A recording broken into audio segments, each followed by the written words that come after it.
What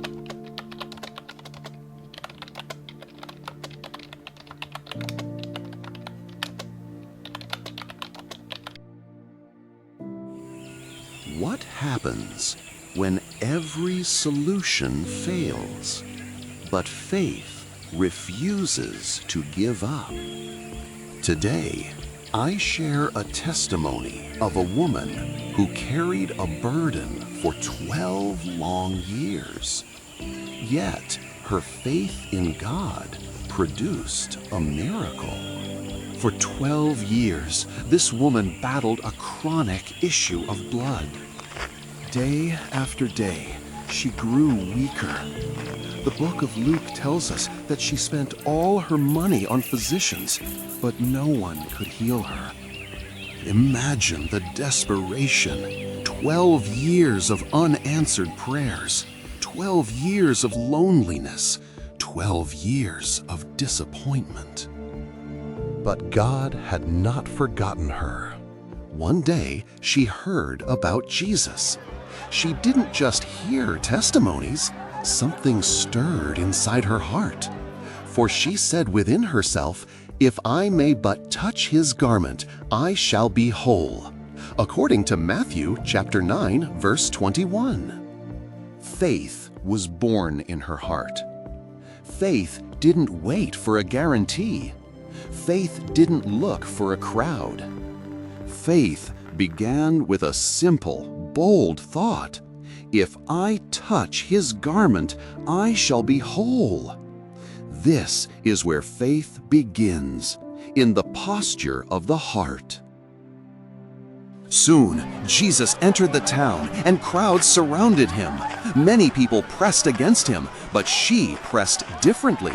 While others touched him casually, she reached out with purpose. Step by step, she fought through the crowd. Faith was no passive feeling, it was a movement. Faith took her feet, her body, and her persistence toward Jesus.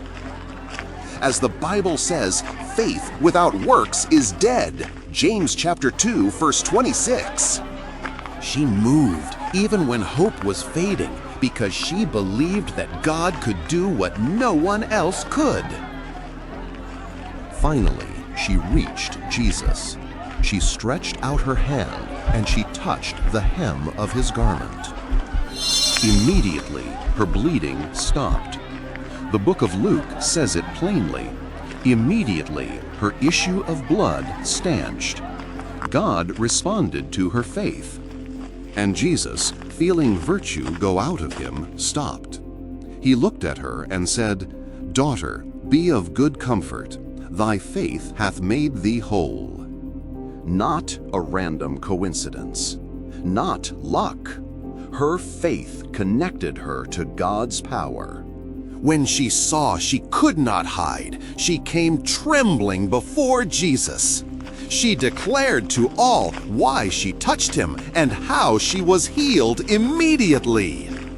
And Jesus gave her peace. This moment wasn't just about healing. It was about faith that moves mountains. What can we learn from this woman's faith? First, God honors a heart that believes. Faith begins in the heart when we align our confidence with God's ability. Second, faith acts. Faith doesn't stay still. Faith takes steps. Her feet moved her toward Jesus, but her heart held the belief that God could heal. Third, God can heal, but faith is the channel. Faith is not just a wish, it's a conviction that God is able. Her faith gave her feet direction, and God gave her healing. And that is the lesson. We build faith by working on our hearts. We posture our hearts toward God, believing He is capable, willing, and powerful. When our faith is persistent, when we keep moving toward God, He will meet us. Faith doesn't ignore reality. Faith believes that God is greater than reality. Just like this woman, your faith may begin in a whisper inside your heart, but when it moves your feet toward God, miracles become possible. In your life, what have you carried for years? Maybe it's a sickness, a delay, a financial struggle. Like this woman, your faith can reach Jesus. Keep your heart anchored in trust. Keep your feet moving even when obstacles arise. Because when faith refuses to quit, God steps in. And as He did for her, He will do for you. Therefore, whatever God can do, your faith can make happen.